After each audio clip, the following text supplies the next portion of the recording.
UFC 304 just went down this Saturday, and here are my top 5 takeaways from this card.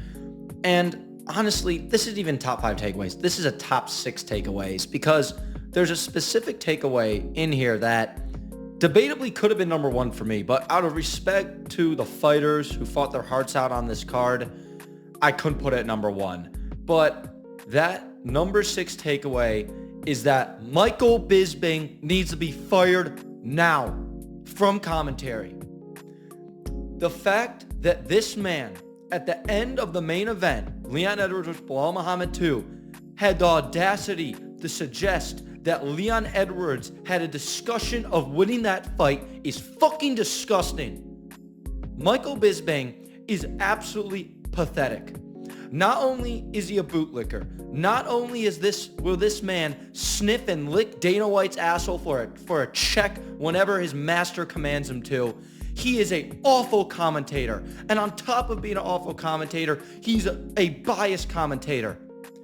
The most important job of being a commentator, well, 2 things probably: knowing what the fuck you're talking about and showing the same amount of respect to both fighters, not picking favorites, not being biased to someone that you might have sparred with, trained with, or you know personally.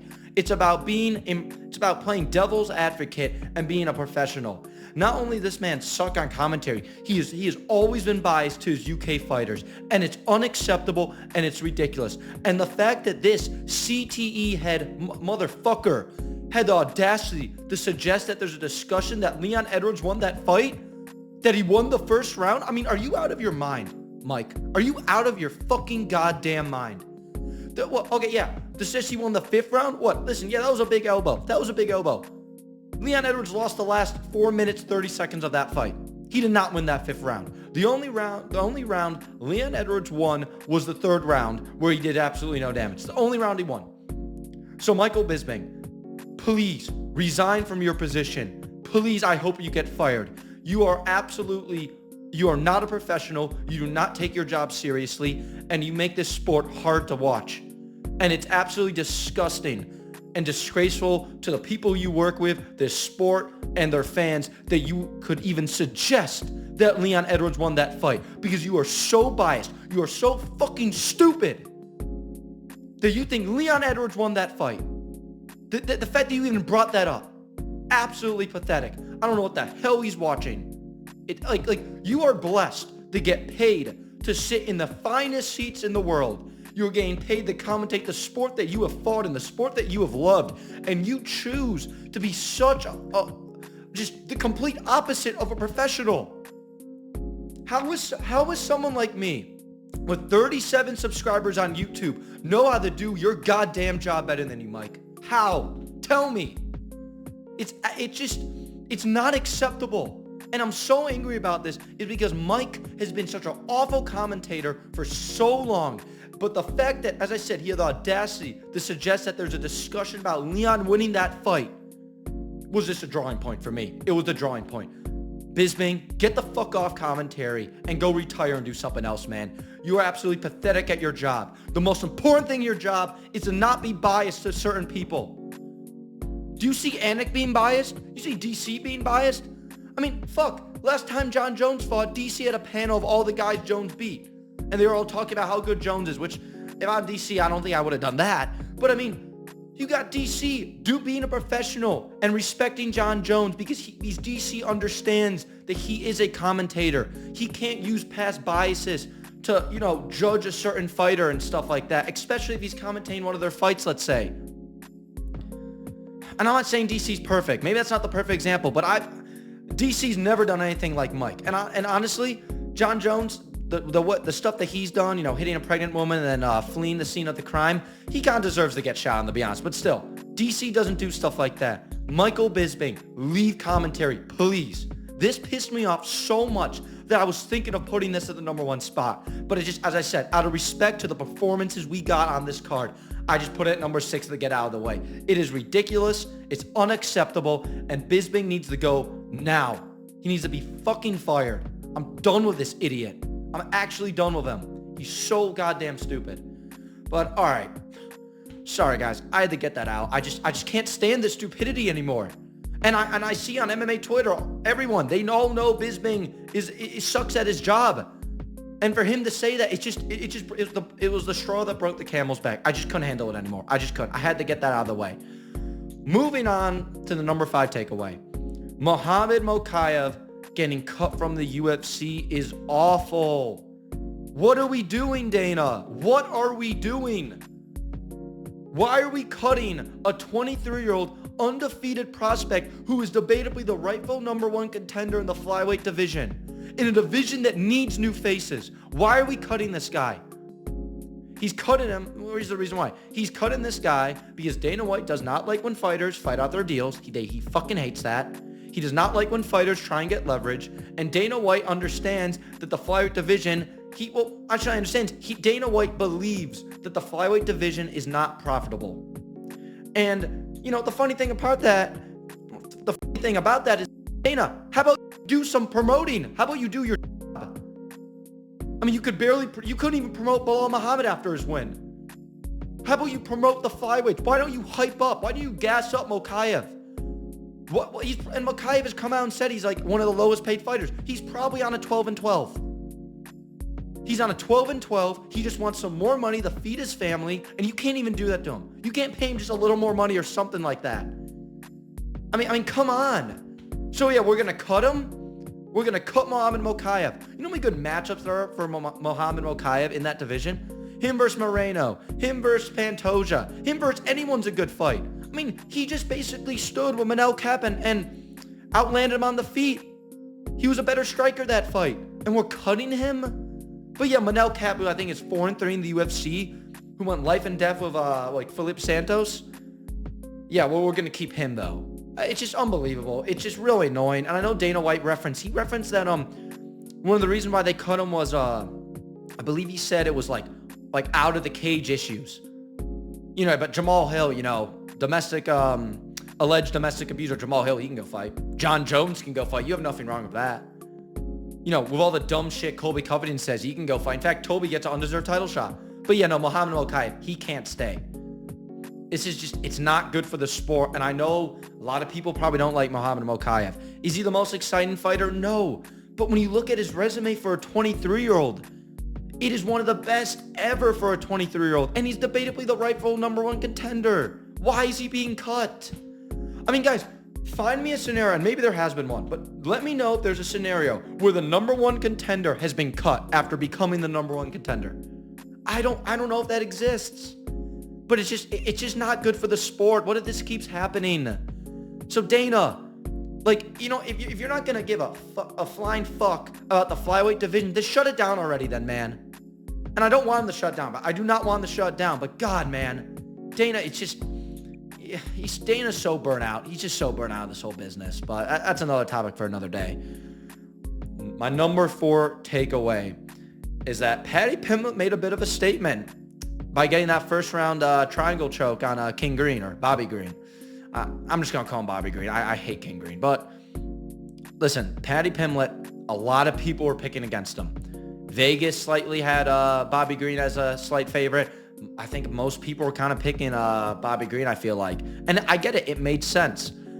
And, my original pick was Paddy Pimblett by second round TKO. I thought the chin of Bobby Green was going to give out, and Paddy has decent power. He was going to put his lights out. And I got to say, Paddy really impressed me in this fight. Not only did he didn't even get touched at all, not once. And he was destroying the legs of Bobby Green. And then Bobby Green decides, Bobby Green's making Bisping look smart right now. Bobby Green decides to shoot a takedown on Paddy? What are we doing? What are you doing, Bobby? Come on, man. Why are you shooting a takedown on Paddy Pimblett? But at the end of the day, Paddy Pimblett, Bobby Green shoots a takedown on Paddy. Paddy gets him in that triangle, chokes him unconscious, and then the ref doesn't realize Bobby's unconscious, and then Paddy goes for that armbar literally while Bobby's asleep.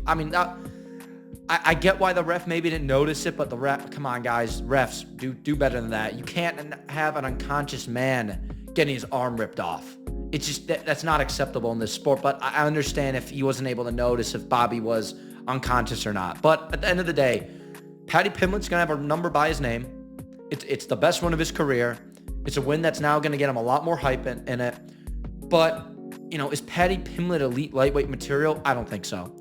I don't think his grappling is good enough. I don't think his jiu-jitsu is even good enough. I know he's coming off that great submission, but I still don't think it's good enough for the higher levels. His chin is right there to be hit, and his striking he's good power. I'll give him that. He's good kicks. Paddy Pimblett's a good fighter. He's a good fighter. You got to be a good fighter to be in the top 15, even if you beat the 15 guy. You got to be a good fighter to be there. But is he going to get to that top 10? Maybe, but I feel like that's maybe his ceiling. But overall, it was a good fight for Paddy. This could not have gone better for Paddy Pimblett. I guess like a knockout with his hands is the only way, but honestly, getting him in that submission like that was extremely impressive. So props to Paddy. This might sound like a hot take, but I love fights where you throw these like up-and-comer to the wolves, kinda, like the big step up in competition. And I doubt the UFC does this with Paddy because they want to build him up slowly for the UK market. But I would love Paddy Pimblett versus Beneil Dariush. Beneil's coming off getting destroyed by Charles Oliveira, getting destroyed by Arman. His chin might be kind of gone. He might not have a lot of confidence. Getting back-to-back, getting your ass beat back-to-back like that is not good for a UFC fighter. So I would love to see Paddy versus Beneil, because if he wins, then Paddy's getting in the top 10 now, and that next fight is huge. But even if he beats Beneil, Justin Gaethje's beating the shit out of him. Dustin Poirier's beating the shit out of him. Charles Oliveira's beating the shit out of him. Benoit Saint Denis beats the shit out of Paddy. I think Jalen Turner could beat the shit out of him. I know Paddy could probably take him down, but I don't think Paddy's grappling I think it's good, but I don't think it's all that though. And Jalen Turner is a sniper on the feet. So I could see Jalen Turner just hitting Paddy's chin while Paddy just keeps his chin up there just to be hit. But that, I would love to see him versus Beneil Dariush. So I think that'd be a really cool fight. And if Paddy wins, imagine he knocks out Beneil Dariush. I know the win won't be as good as it, could be, because now it's like, well, Beneil's lost 3 in a row. He's been knocked out 3 times in a row. But still, though, Paddy gets in the top 10. So Paddy makes a bit of a statement. And that's the fight I'd love to see that fight next. Doubt it happens, but it would be really interesting. Number 3 takeaway on my list. Aspinall versus Jones must happen, even if the result is a Jones victory and Jones's shadow looms over the heavyweight division for the foreseeable future. This fight needs to happen. I'm done hearing about Stipe. I'm done with all that BS. Tom Aspinall is coming off now the utter destruction of Sergey Pavlovich, the utter destruction of Curtis Blades, all the knockouts before him. He is the shortest average fight time in UFC history, I think. He's a beast. He's a huge heavyweight. He has a ton of power. He has good grappling, good jiu-jitsu, and that's why I didn't think Curtis Blades had a path to victory in this fight. I just didn't. Unless Aspinall's, grappling was super overrated or something, that's the only way I think Curtis Blades would win. But overall, I don't think he had a single path to victory. And Tom Aspinall gets him with that left hook kind of jab. Actually, I don't think it was necessarily a jab, but gets him with that left hook. Not the biggest shot, though, but it's heavyweight, and Tom Aspinall hits like a truck. So it was enough to put Curtis Blades down, just ground and pounds the side of his head while Curtis Blades just laying flat on the ground. It was a bit of an early stoppage, but to be honest, though, Curtis Blades is just sitting on the ground like he's like taking a nap or going to bed, not moving. The ref is going to be like, and keep in mind, it's heavyweight, so, and it's Tom Aspinall too, and he just kind of viciously dropped him. After 4 or 5 strikes to the back of the, not the back of the head, the side of the head. I get why, I think it was Goddard. I get why Goddard stopped the fight. But Aspinall Jones has to happen. And I'm a little disappointed in Aspinall for one reason. He's too nice to John Jones. And I love that he's a super nice guy, don't get me wrong. I think it's awesome. I think it's great. I think, we need more people like Tom Aspinall in this world. But you should have gotten that mic and called John Jones a pussy or a bitch. Really aggravate him. Get that crowd, at 4:30 a.m. in the morning. Get them up in their seats. And you got them up in their seats at the knockout, and now get them up in their seats with what you say on the mic. He's saying like Jones, I have nothing against you. I just want to fight you. No, dude, you should have something against him. You just had to defend your interim belt because of John Jones. I know it's mainly Dana White's fault, but if I'm Tom Aspinall, I'm trying to sell a fight, so I'm blaming that all on John Jones right there. I'm making it look like John Jones is the coward, that he is scared. And if he got on that mic and was just like John Jones, you're a coward bitch, get the fuck in this octagon and face me, I think that would have went way more viral, and I think it would have really made Jones insecure.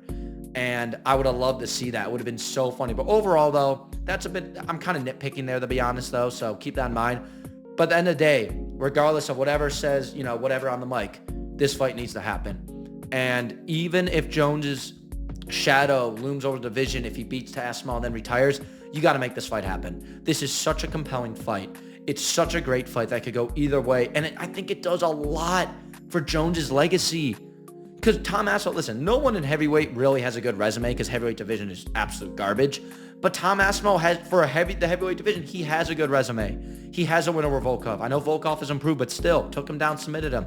Sergey Pavlovich, Curtis Blades, and then all the other cans he has, Marcin Tybura and some other cans like Spivak and stuff.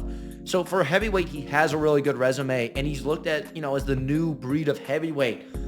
Like, he's a huge heavyweight. He's super fast on his feet. He hits like a truck. He has a well-rounded game. That's why Aspinall versus Jones is just so compelling, because it's like, will the new era of heavyweight in Tom Aspinall with with much more agility, but he also hits like a truck, will that be enough to take out John Jones, the GOAT, basically? A guy who's looked as unbeatable in a way. That matchup, it just has to happen, regardless of the shadow Jones puts over the division if he wins and then rides off in the sunset. That fight has to happen. And I'll be honest, it's not going to happen. I have no faith it happens. I pray that I'm wrong every day. I really hope I'm wrong. Just, guys, don't get your hopes up. I just don't see it happening. But it needs to. It must happen. That's the best fight you can make right now in the entire UFC. Number two takeaway on my list. Leon Edwards was extremely overrated by the MMA community. And keep in mind, I'm not calling Leon Edwards bad. Overrated does not mean bad. A lot of people think, oh, I hear overrated, that means he sucks. No, it just means that people thought you were better than what you actually were. And in my prediction video for Belal versus Leon, the main reason why I picked Belal, or not the main reason, definitely one of the key reasons, is that Leon's resume is, I almost said garbage, because it's obviously not garbage, but it's not that good. You look at some guys in the lightweight division like a Dustin Poirier. Dustin Poirier has 10 times the resume Leon Edwards has. 10 times the resume. And Leon, when you look at his pathway to the title, I know he fought like Vicente Luque. Vicente Luque wasn't even ranked. Then, he beat Cowboy Cerrone. He's a lightweight. And then he beat RDA. As I said, RDA's only welterweight win since then is against the absolute can of Brian Barberena, who Leon also has a win over. So real impressive win there, Leon. And then he beats Nate Diaz, who's a dead body at that time. So his pathway to the title, when you compare that to Belal's, who beat Gilbert Burns, better fighter than Leon's ever beat on his way to the title. Sean Brady, debatably a better fighter than Leon's ever beat on the way to the title. Stephen Thompson ranked in the top 5. Damian Maia. I think I'm forgetting someone else. I might be forgetting someone else. But his resume is just really good on the way to the title. And then when you look at Leon's title wins, the first Usman fight, he was getting the shit kicked out of him. And then he gets that Hail Mary KO, and I hate to call it lucky because he won the fight, and that KO was spectacular. It was one of my favorite moments in UFC history. I was so happy for him. But it was lucky. It's a Hail Mary in football. You're throwing the ball 80 yards down the field. You just have to pray you have a guy like Kelvin Johnson or something to bring it down. But overall, I get it's skill because, he trains those shots. He landed the shot. But at the end of the day, it's a Hail Mary. That he was going to lose that fight 4 rounds to 1. He won the first round, and then you just got dominated after. And, his cardio failed him. So that win over Usman, it was an amazing story. But it wasn't like a great win when you think about it. You look at the trilogy fight. I think Usman was injured. In fact, I almost want to say I know he was injured because Colby Covington came in the weigh-in on like 2 days' notice. Why would you need Colby Covington to weigh in England on 2 days' notice if there wasn't an injury scare? I bet Usman went to Dana and said, hey, there's a chance I pull out. You got to bring someone in. Or he probably didn't say that, but Dana was like, all right, call up Colby. There's no other explanation for that. We would have known if Colby was the backup fighter weeks in advance if that was the case. But I think Usman was injured. I think he was really gun-shy, too, in that fight after the head kick. And I feel like, with how much Leon cheated in that fight, which Usman got a 10-8 round from, and I don't know which... that fight debatably could have been a draw. When I watched it, I think I scored it for Leon, but it was a very close fight, though. And you could make a debate it was a draw, but it was a very close fight for Leon. And even though he was cheating nonstop, in fact, he was cheating in this fight too in the 5th round, in the Belal Muhammad fight. But so his trilogy win over Usman is definitely the best win in his career by leaps and bounds. But he was against a gun-shy Usman, and a debate, you could make a debate it was a draw. Even though I'll give the win to Leon, though. I scored it for him. Maybe if I watch it again, I'll change my mind. But last time I watched it, which is pretty recent, I scored it for Leon. But still, very close. So that was a good win for him. But then you go to Colby Covington. Colby didn't even show up. He didn't even try and fight. He's off a massive layoff. Didn't try and fight. And Colby's always been overrated. He's never been that good. Look at his resume. His best win is over RDA, who's a lightweight. And then he's he beat Robbie Lawler on I think Robbie was on a 2-3 fight losing streak at the time.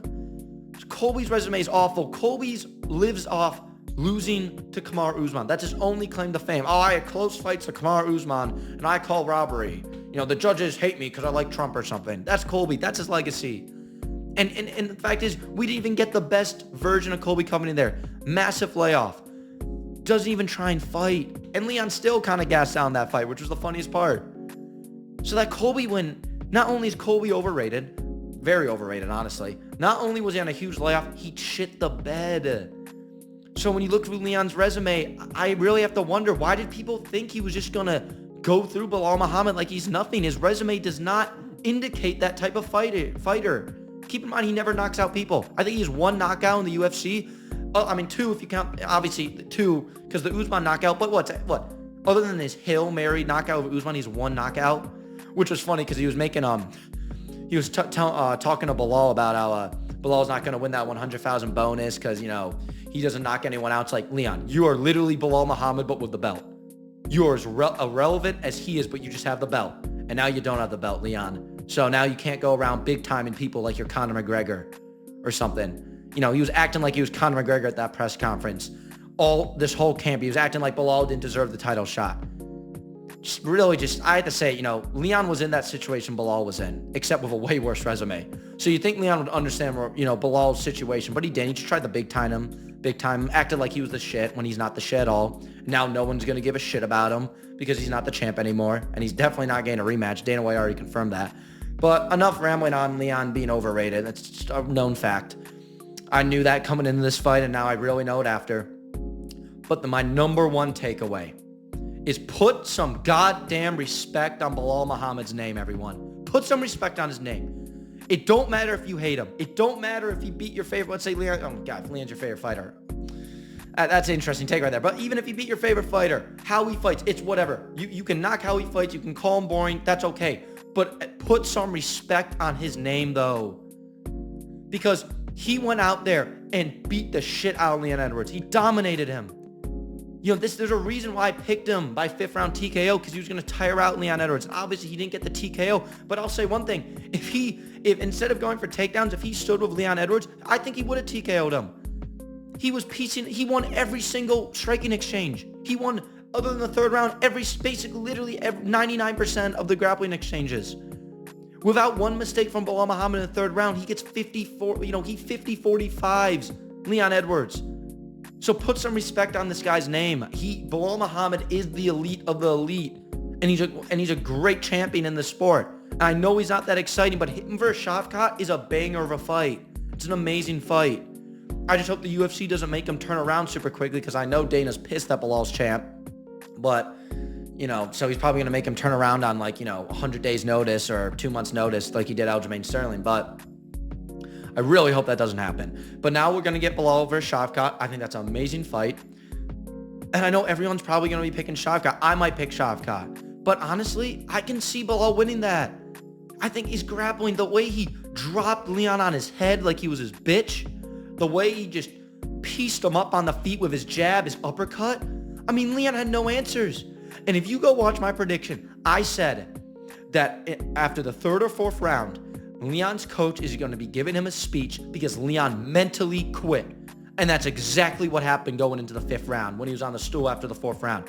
That's exactly what happened. Leon was dejected. He was mentally weak. And that's why I picked Belal Muhammad.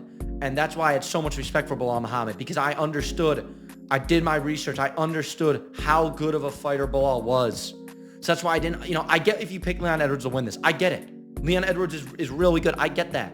But all the people saying, oh, Belal doesn't have stand a chance, do your research. If you do proper research, you would know that Belal Muhammad 100% had a chance in this fight, and you'd probably know that when you compare the cardio and the matchup and stuff, he probably should win this fight.